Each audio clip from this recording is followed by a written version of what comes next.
things, but this one is one where we're actually talking about it regularly. In fact, just this week we were talking about 1 million and what it means. I think for the manufacturers, one of the key elements is to be socially responsible. So being socially responsible, I think, is really important, because the reason why it might not happen is because the local governments don't believe in it. And I think we need to see a change with parking and elements like that before we will get to 1 million units. So all in all, the barriers need to come down.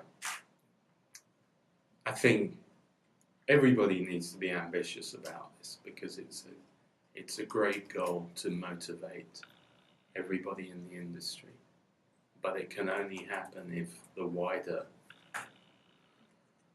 stakeholders also are ambitious, and that means lowering the barriers. That really means maybe like looking at license holders, but especially I think the parking is a significant issue, because if it's not easy to park a motorcycle, then it doesn't matter how easy it is to jump on and get through traffic if the destination is a problem.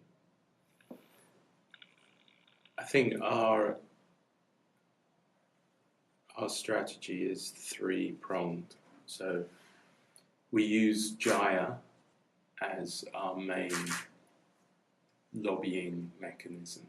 So they work closely with the government. So that's the principal thing. And as one of the chairs of JIA, I think Harley Davidson is leading those efforts to get the license changed and all the other barriers reduced.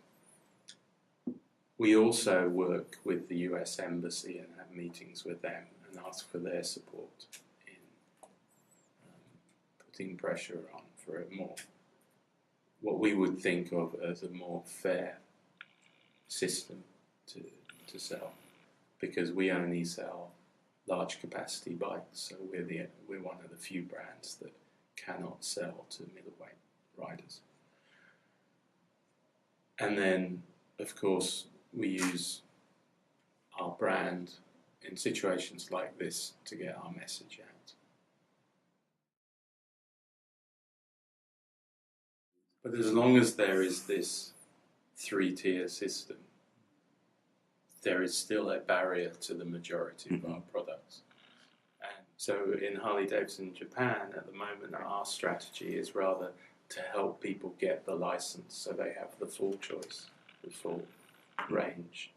And hopefully bikes like Dark Custom, the Dark Custom range, attract people to do that, and then they can use our Passport to Freedom support. So it's a different approach, but we feel that it allows the customer greater access to the entire range. Of course, we're one of the big American brands. You know, it's natural that we meet the US Embassy regularly from time to time to share what our interests are and ask for their support. But I think that happens with any major brand. It's not to say they support our efforts completely, but they have to make their own choices about what to prioritize. But we make it clear that we want their support